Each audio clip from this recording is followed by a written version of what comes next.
Welcome to Samba Samba. Enjoy the video. In this video, I will explain how to change your Ford Ranger's serpentine belt. First, gather your tools, including a serpentine belt tool, a new belt, and a diagram of the belt's path. Always ensure your engine is cool to the touch before starting. This prevents burns and allows for safer handling of components.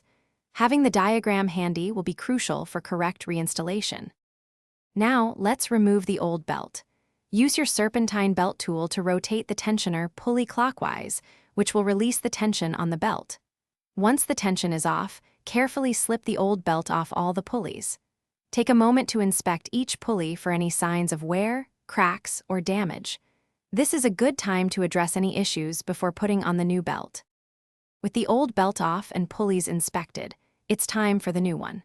Route the new belt around all the pulleys exactly as shown in your diagram, saving the tensioner pulley for last. Once the belt is mostly in place, use your tool to rotate the tensioner pulley again, allowing you to slip the belt onto it. Release the tensioner slowly and ensure the belt is perfectly seated in every groove. For the final step, start your Ford Ranger's engine for a short period.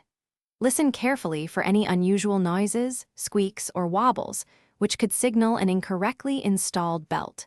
If everything sounds good, you've successfully changed your serpentine belt.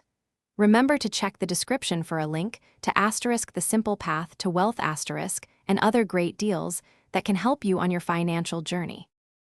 Thanks for watching. Consider subscribing if we helped you.